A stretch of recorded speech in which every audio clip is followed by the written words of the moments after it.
આગમાંથી વિસ્ફોટ કુદરતી સ્ત્રોત પવન એટલે આપણે બધા જાણીએ છીએ કે પવન એ કુદરતી સ્ત્રોત છે એ કુદરતમાંથી આપણને પ્રાપ્ત થાય છે પરંતુ એ પવન દ્વારા એ શું થાય છે તો પવન દ્વારા એ હવામાં રહેલા દૂષિત રજકણો કે જે આપણા સ્વાસ્થ્ય માટે નુકસાનકારક હોય છે એવા દૂષિત રજકણો એ શું થઈ જાય છે આખા વાતાવરણમાં ફેલાય છે તો કે એના દ્વારા પણ આપણું વાતાવરણ પ્રદૂષિત હવા પ્રદૂષિત થાય છે તો પહેલો સ્ત્રોત છે કુદરતી સ્ત્રોત પવન જેના કારણે વાતાવરણમાં દૂષિત રજકણો ફેલાય છે એના પછી જંગલોની આગ આ જંગલોમાં મોટા મોટા વિસ્ફોટકો થાય છે એ મોટા મોટા વિસ્ફોટકો થાય છે કોઈકવાર આગ લાગી જાય છે જ્વાળામુખી ફાટે છે તો આના કારણે પણ ધુમાડો નીકળે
વધતું જાય છે અને વાહનોનું પ્રમાણ વધતું જવાના કારણે એ પેટ્રોલ અને ડીઝલ એનું પ્રમાણ પણ વધતું જાય છે અને પેટ્રોલ અને ડીઝલના અપૂર્ણ દહનથી એટલે કે પેટ્રોલ અને ડીઝલનું જ્યારે સંપૂર્ણ દહન થતું નથી અને જ્યારે અપૂર્ણ દહન થાય છે તેના કારણે શું થઈ જાય છે તો કે વાતાવરણમાં કાર્બન મોનોક્સાઇડ આ ખૂબ જ ઝેરી વાયુ છે કાર્બન મોનોક્સાઇડ CO તમારી પરીક્ષામાં અથવા તો MCQ માં ટૂંકો પ્રશ્ન પૂછાય કે પેટ્રોલ અને ડીઝલના અપૂર્ણ દહનથી વાતાવરણમાં કયો વાયુ મુક્ત થાય છે તો વિદ્યાર્થી મિત્રો યાદ રાખજો કાર્બન મોનોક્સાઇડ અને એનું અણુ સૂત્ર છે CO અને આ કાર્બન મોનોક્સાઇડ ઉત્પન્ન થાય છે તે રુધિરની ઓક્સિજન વહન ક્ષમતા ઘટાડે છે આપણે બધા જાણીએ છીએ કે આપણે નાક માટે જે શ્વાસ લઈએ છીએ એ શ્વાસમાં આપણે ઓક્સિજન વાયુ લઈએ છીએ અને એ ઓક્સિજન વાયુની સાથે સાથે આપણે ઘણીવાર આવા પ્રદૂષિત વિસ્તારમાં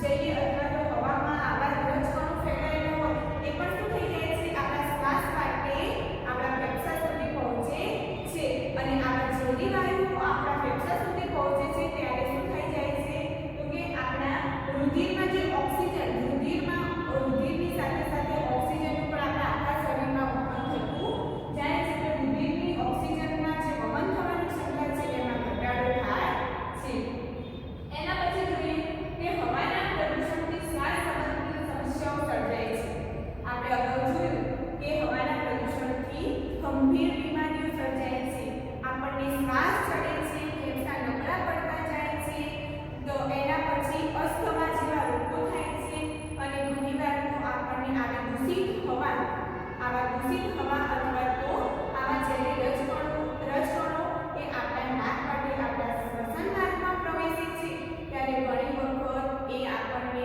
કેન્સર જેવા ભયંકર રોગો પણ થાય છે અને કેન્સર જેવા રોગો એ જીવલેણ પણ સાબિત થાય છે તો કે હવાના પ્રદૂષણથી શ્વાસ સંબંધિત સમસ્યાઓ સર્જાય છે નાઇટ્રોજન ઓક્સાઇડ અને અન્ય પ્રદૂષકો ઝાકળ સાથે જોડાઈ ધુમ્મસ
વિજ્ઞાન ધોરણ 8 પ્રકરણ 18 હવા અને પાણીનું પ્રદૂષણ pollution of air and water. પહેલી અને બુજો બંને સમાચાર સાંભળવા ખૂબ જ ઉત્સુક હતા કે તાજમહેલ એ દુનિયાની 7 અજાયબીઓમાં સામેલ છે. પરંતુ તેઓ એ જાણીને નિરાશ થયા આ સફેદ આરસના સ્મારક તાજની સુંદરતા તેની આજુબાજુના વિસ્તારના હવાના પ્રદૂષણને લીધે જોખમમાં છે. હવા અને વાયુના પ્રદૂષણ સામે લડવા માટે કશુંક થઈ શકે કે નહીં તે જાણવા તે બંને આતુર હતા. આપણે જાણીએ જ છીએ કે આપણું પર્યાવરણ અગાઉ હતું એવું રહ્યું નથી. આપણા વડીલો તેમના સમયમાં જોવા મળતા ભૂરા આકાશ, સ્વચ્છ પાણી અને તાજી હવાની વાતો કરતા હોય છે. સમાચારોમાં પણ નિયમિત રીતે પર્યાવરણની ઘટતી જતી ગુણવત્તાના અહેવાલ આવતા હોય છે. આપણે આપણી જિંદગીમાં પણ જાતે જ હવા તથા પાણીની ઘટતી જતી ગુણવત્તાનો અનુભવ કરીએ છીએ. ઉદાહરણ તરીકે શ્વાસના રોગથી પીડાતા લોકોની સંખ્યા સતત વધી રહી છે. એ કલ્પના કરતાં જ ધ્રુજારી છૂટી જાય છે કે શુદ્ધ હવા તથા પાણી સંપૂર્ણ રીતે ઉપલબ્ધ જ નહીં હોય. અગાઉના ધોરણમાં તમે હવા તથા પાણીના મહત્વ વિશે શીખી ગયા છો. આ પ્રકરણમાં આપણે આજુબાજુ થતા નુકસાનકારક ફેરફારો તથા આપણા જીવન પર તેની અસરો વિશે ભણીશું.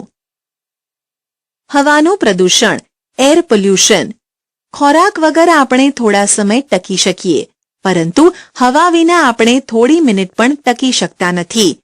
આ સાદી વાસ્તવિકતા આપણને શુદ્ધ હવાનું આપણા માટેનું મહત્વ સમજાવે છે. તમે જાણો છો કે હવા એ વાયુઓનું મિશ્રણ છે. આ મિશ્રણમાં કદના પ્રમાણમાં 78% નાઇટ્રોજન અને 21% ઓક્સિજન હોય છે. ખૂબ ઓછા પ્રમાણમાં carbon dioxide, argon, methane, ozone અને પાણીની વરાળ પણ રહેલા હોય છે. પ્રવૃત્તિ 18.1 ધુમાડા કાઢતી ઈંટની ભઠ્ઠી પાસેથી નીકળતી વખતે તમે તમારા નાકને ઢાંક્યું હશે અથવા ભીડભાડવાળા રસ્તા પરથી પસાર થતી વખતે ખાંસી ખાધી હશે. તમારા અનુભવને આધારે નીચે દર્શાવેલા સ્થળોની હવાની ગુણવત્તાની સરખામણી કરો. બગીચો તથા વ્યસ્ત રસ્તો, રહેણાંકવાળો વિસ્તાર અને ઔદ્યોગિક વિસ્તાર. દિવસના જુદા જુદા સમયે વ્યસ્ત ટ્રાફિકની ચોક્કસ જગ્યાએ નોંધ લો. ઉદાહરણ તરીકે વહેલી સવારે, બપોરે અને સાંજે. ગામડું અને નાનું શહેર. ઉપરની પ્રવૃત્તિઓમાં તમારું એક અવલોકન વાતાવરણમાં જોવા મળતા ધુમાડાના પ્રમાણના ફેરફાર વિશેનું હશે. તમે જાણો છો કે ધુમાડો ક્યાંથી આવ્યો હશે? આવા પદાર્થોનો વાતાવરણમાં ઉમેરો થવાથી તેમાં પરિવર્તન આવે છે. જ્યારે હવા આવા અનિચ્છનીય પદાર્થોથી દૂષિત થાય છે અને સજીવ તથા નિર્જીવ બંને પર નુકસાનકારક અસર કરે છે, ત્યારે તેને હવાનું પ્રદૂષણ કહે છે. હવા કઈ રીતે પ્રદૂષિત થાય છે? How does air get polluted? જે પદાર્થો હવાને પ્રદૂષિત કરે છે તેને વાયુ પ્રદૂષકો એર પોલ્યુટન્ટ્સ કહે છે. કેટલીકવાર આવા પદાર્થો કુદરતી સ્ત્રોતમાંથી જેવા કે જંગલની આગ કે જ્વાળામુખીના ફાટવાથી આવે છે. અમુક માનવ પ્રવૃત્તિઓ દ્વારા પણ વાતાવરણમાં પ્રદૂષકો ઉમેરાય છે. વાયુ પ્રદૂષકોના સ્ત્રોતમાં કારખાના, વિદ્યુત મથકો, વાહનોના ધુમાડા અને બળતણના લાકડા તથા છાણાના દહનનો સમાવેશ થાય છે. પ્રવૃત્તિ 18.2 તમે સમાચાર પત્રમાં વાંચ્યું હશે કે દિન પ્રતિદિન બાળકોમાં શ્વાસના રોગોનું પ્રમાણ વધી રહ્યું છે. તમારા અડોશ પડોશના ઘરોમાં તથા મિત્રોમાં કેટલા બાળકો શ્વાસ સંબંધિત મુશ્કેલીઓથી પીડાય છે તેની એક મોજણી સર્વે હાથ ધરો. હવાના પ્રદૂષણથી શ્વાસની ઘણી બધી સમસ્યાઓ સર્જાય છે. ચાલો પ્રદૂષિત હવામાં રહેલા પદાર્થો કે પ્રદૂષકોને શોધી કાઢીએ. શું તમે નોંધ્યું છે કે આપણા શહેરમાં વાહનોની સંખ્યા કેટલી ઝડપે વધી રહી છે? વાહનો ખૂબ ઊંચી માત્રામાં પ્રદૂષકો જેવા કે carbon monoxide, carbon dioxide, nitrogen oxide અને ધુમાડો ઉત્પન્ન કરે છે. પેટ્રોલ અને ડીઝલ જેવા બળતણના અપૂર્ણ દહન થવાથી કાર્બન મોનોક્સાઇડ ઉત્પન્ન થાય છે. તે ઝેરી વાયુ છે. તે રુધિરની ઓક્સિજન વહન કરવાની ક્ષમતા ઘટાડે છે.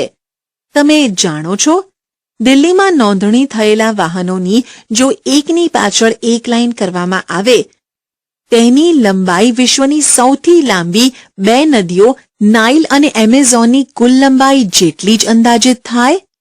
બુજોને ખાસ કરીને શિયાળા દરમિયાન વાતાવરણમાં કોઈ ધૂંધળું ગાઢ સ્તર જોવાનું યાદ છે, જેને ધુમ્મસ એટલે કે સ્મોગ કહે છે, જે ધુમાડા તથા ઝાકળનું બનેલું હોય છે. ધુમાડામાં નાઇટ્રોજનના ઓક્સાઇડ હોઈ શકે છે, જે અન્ય વાયુ પ્રદૂષકો તથા ઝાકળ સાથે જોડાઈને ધુમ્મસ બનાવે છે. ધુમ્મસને લીધે શ્વાસની તકલીફો જેવી કે અસ્થમા, ઉધરસ તથા બાળકોમાં વીઝિંગ, શ્વાસ મારફતે હવા અંદર બહાર જાય ત્યારે અવાજ ઉત્પન્ન થવાની તકલીફ પ્રેરે છે. ઘણા ઉદ્યોગો પણ હવાના પ્રદૂષણ માટે જવાબદાર છે. સલ્ફર ડાયોક્સાઇડ અને નાઇટ્રોજન ડાયોક્સાઇડ જેવા વાયુ પ્રદૂષકોના મુખ્ય સ્ત્રોત પેટ્રોલિયમ રિફાઇનરીઓ છે. વિદ્યુત મથકોમાં વપરાતા કોલસા જેવા બળતણના દહનને લીધે સલ્ફર ડાયોક્સાઇડ ઉત્પન્ન થાય છે. તે શ્વાસ સંબંધિત મુશ્કેલીઓ ઉત્પન્ન કરે છે તથા ફેફસાને કાયમી નુકસાન કરે છે. તમે અશ્મિ બળતણના દહન વિશે પ્રકરણ 5માં ભણી જ ગયા છો. રેફ્રિજરેટર, એર કન્ડિશનર તથા એરોસોલ સ્પ્રેમાં વપરાતા ક્લોરોફ્લોરોકાર્બન્સ CFS પણ અન્ય એક પ્રકારનું પ્રદૂષક છે. CFC વાતાવરણના ઓઝોન સ્તરને નુકસાન પહોંચાડે છે. યાદ કરો કે સૂર્યમાંથી નીકળતા પારજાંબલી અલ્ટ્રાવાયોલેટ કિરણોથી ઓઝોન સ્તર આપણને બચાવે છે. શું તમે ઓઝોન છિદ્ર વિશે સાંભળ્યું છે? તે વિશે જાણવાની કોશિશ કરો. સારી વાત એ છે કે હવે CFC ને બદલે ઓછા નુકસાનકારક પદાર્થો વપરાય છે. ઉપર દર્શાવેલ વાયુઓ ઉપરાંત ડીઝલ અને પેટ્રોલને બળતણ તરીકે વાપરતા વાહનો પણ સૂક્ષ્મ કણો ઉત્પન્ન કરે છે, જે હવામાં લાંબા સમય સુધી નિલંબિત એટલે કે જળવાયેલા રહે છે. તેઓ દ્રશ્યતા વિઝિબિલિટી ઘટાડે છે. જ્યારે તે શ્વાસમાં જાય છે ત્યારે રોગ પેદા કરે છે. સ્ટીલની બનાવટમાં તથા ખાણ ઉદ્યોગમાં પણ આવા કણો ઉત્પન્ન થાય છે. વિદ્યુત મથકો રાખના સૂક્ષ્મ કણો પેદા કરે છે, જે પણ વાતાવરણને પ્રદૂષિત કરે છે. પ્રવૃત્તિ 18.3 ઉપર દર્શાવેલા પ્રદૂષકોનો ઉપયોગ કરીને કોષ્ટક બનાવો. નીચેના કોષ્ટકમાં તમે વધુ માહિતી પણ ઉમેરી શકો છો. Taj Mahal case study. Case study Taj Mahal. છેલ્લા 2 દાયકાથી ભારતમાં પ્રવાસીઓનું મુખ્ય આકર્ષણ એવો ખૂબ પ્રખ્યાત આગ્રામાં આવેલો તાજમહેલ ચિંતાનો વિષય બન્યો છે. નિષ્ણાંતોએ ચેતવણી આપી છે કે હવામાં રહેલા પ્રદૂષકો તેના સફેદ આરસની ચમક ઝાંખી કરી રહ્યા છે. એટલે કે પ્રદૂષિત હવાથી ખાલી સજીવો જ પ્રભાવિત થાય છે એવું નથી, પરંતુ નિર્જીવ વસ્તુઓ જેવી કે ઇમારતો, સ્મારકો અને પ્રતિમાઓને પણ અસર થાય છે.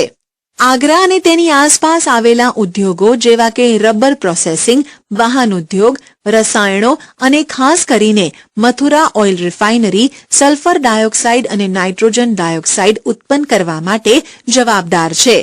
વાતાવરણમાં રહેલી પાણીની વરાળ સાથે આ વાયુઓ પ્રક્રિયા કરીને સલ્ફ્યુરિક એસિડ તથા નાઇટ્રિક એસિડ બનાવે છે. આ એસિડ વરસાદ સાથે નીચે પડીને વરસાદને એસિડિક બનાવે છે, જેને એસિડ વર્ષા કહે છે. એસિડ વર્ષાને લીધે સ્મારકનો આરસ ખવાઈ જાય છે. આ ઘટનાને આરસનું કેન્સર, માર્બલ કેન્સર પણ કહે છે.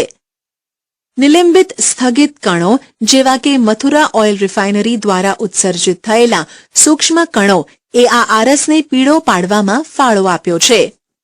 તાજને બચાવવાના બહુવિધ પગલાં સુપ્રીમ કોર્ટે લીધા છે.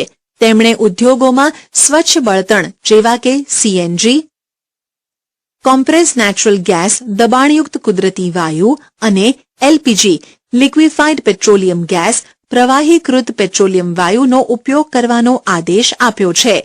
વધુમાં વાહન વ્યવહારમાં પણ સીસા રહિત પેટ્રોલ વાપરવાની સલાહ આપવામાં આવી છે.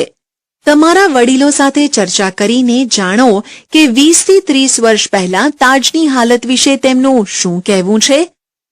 તમારી ચિત્રપોથીમાં તાજનું ચિત્ર મેળવીને લગાડો. મને ખેતીના પાક વિશેના પ્રકરણો યાદ આવ્યા. મને આશ્ચર્ય થયું કે એસિડ વર્ષા ભૂમિ અને વનસ્પતિને પણ અસર કરતી હશે ને. ગ્રીનહાઉસ અસર, ગ્રીનહાઉસ ઇફેક્ટ. તમે જાણો છો કે સૂર્યના કિરણો પૃથ્વીની સપાટીને ગરમ કરે છે. પૃથ્વી પર આપાત થતા વિકિરણોનો કેટલોક હિસ્સો તેના દ્વારા શોષાઈ જાય છે, જ્યારે કેટલોક અવકાશમાં પાછો પરાવર્તિત થાય છે. પરાવર્તિત થયેલા વિકિરણોનો કેટલોક ભાગ વાતાવરણ દ્વારા રોકાય છે. આ રોકાયેલા વિકિરણો ફરીથી પૃથ્વીને ગરમ કરે છે. જો તમે નર્સરીમાં કે અન્ય કોઈ સ્થળે ગ્રીનહાઉસ જોયું હોય તો યાદ કરો કે તેમાં એવા સંરચના હોય છે કે સૂર્યની ગરમી અંદર આવી શકે પણ બહાર જઈ ન શકે. અંદર વહી ગયેલી ગરમી ગ્રીનહાઉસને ગરમ કરે છે. પૃથ્વીના વાતાવરણ દ્વારા વિકિરણોને રોકવાની બાબત પણ કંઈક આના જેવી જ છે. એટલા માટે જ તેને ગ્રીનહાઉસ અસર કહે છે. આ પ્રક્રિયા વગર પૃથ્વી પર જીવન શક્ય નહોતું, પણ હવે એ જીવનને જોખમમાં મૂકી રહી છે. આ બાબત માટે જવાબદાર વાયુઓમાં CO2 સૌથી મુખ્ય છે. પરંતુ CO2 નું પ્રમાણ વાતાવરણમાં વધીને અતિશય કઈ રીતે બની જાય છે? તમે જાણો છો કે CO2 એ હવાના ઘટકોમાંનો એક છે. તમે વનસ્પતિમાં પણ કાર્બન ડાયોક્સાઇડની ભૂમિકા વિશે જાણો છો. પણ જો હવામાં CO2 નું પ્રમાણ ખૂબ વધી જાય તો તે પ્રદૂષક તરીકે કાર્ય કરે છે. શું તમે પહેલીને તેના પ્રશ્નનો ઉત્તર શોધવામાં મદદરૂપ થશો? એક બાજુ માનવ પ્રવૃત્તિઓ દ્વારા CO2 સતત મુક્ત થાય છે, તો બીજી બાજુ વન્ય વિસ્તારો ઘટી રહ્યા છે. વનસ્પતિ પ્રકાશ સંશ્લેષણ માટે વાતાવરણમાંનો CO2 વાપરે છે અને તે રીતે હવામાં CO2 નું પ્રમાણ ઘટાડે છે. વન નાબૂદીને લીધે હવામાં CO2 નું પ્રમાણ વધે છે, કારણ કે જે વનસ્પતિઓ CO2 નો વપરાશ કરે છે તેની સંખ્યા ઘટી ગઈ છે. આમ માનવ પ્રવૃત્તિઓ વાતાવરણમાં CO2 ના જથ્થાને જમા કરવામાં ફાળો આપે છે. CO2 ગરમીને રોકે છે અને તેને અવકાશમાં જતી રહેવા દેતી નથી. ફળ સ્વરૂપે પૃથ્વીના સરેરાશ તાપમાનમાં ધીમે ધીમે વધારો થાય છે, જેને ગ્લોબલ વોર્મિંગ કહે છે. બીજા વાયુઓ જેવા કે મિથેન, નાઇટ્રસ ઓક્સાઇડ અને પાણીની વરાળ પણ આ અસરમાં ફાળો આપે છે. CO2 ની જેમ તેમને પણ ગ્રીનહાઉસ વાયુઓ કહે છે. ગ્લોબલ વોર્મિંગ એક ગંભીર ખતરો. ગ્લોબલ વોર્મિંગને લીધે દરિયાની સપાટીમાં નાટકીય ઢબે વધારો જોવા મળી શકે તેમ છે. ઘણા બધા પ્રદેશોમાં કિનારાના વિસ્તારો અગાઉથી જ પૂરગ્રસ્ત છે. ગ્લોબલ વોર્મિંગને લીધે વરસાદ પડવાની પદ્ધતિમાં, ખેતીમાં, જંગલો, વનસ્પતિ અને પ્રાણીઓમાં વિશાળ શ્રેણીમાં અસરો ઊભી થઈ શકે છે. ગ્લોબલ વોર્મિંગથી ખતરો હોય તેવા લોક રહેણાંકવાળા વિસ્તારોમાં એશિયા મુખ્ય છે.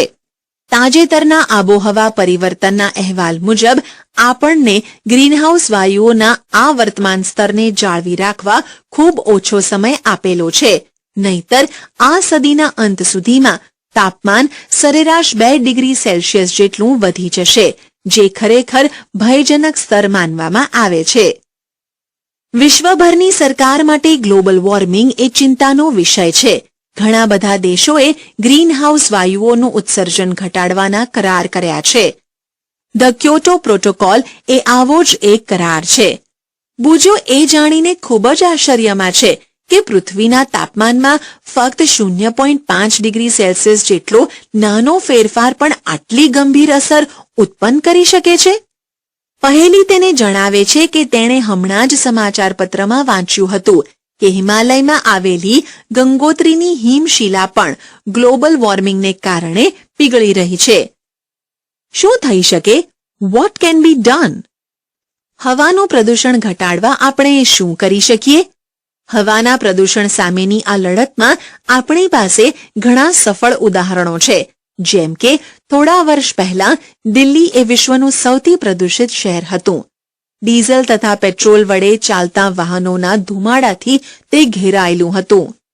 સીએનજી અને સીસા રહિત પેટ્રોલ જેવા બળતણનો બદલાવ લેવાનો નિર્ણય કરવામાં આવ્યો.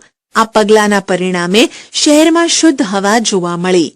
તમે કદાચ તમારા વિસ્તારના પણ કેટલાક ઉદાહરણોથી પરિચિત હશો, જેમાં હવાનું પ્રદૂષણ ઘટાડવામાં આવ્યું હોય. તેને તમારા મિત્રો સાથે ચર્ચા કરો. શું તમે ફટાકડાને મનાઈ સે નો ટુ ક્રેકર્સ અભિયાન કે જે ઘણી બધી શાળાઓના વિદ્યાર્થીઓ દ્વારા આયોજિત હોય છે તેના વિશે જાણો છો?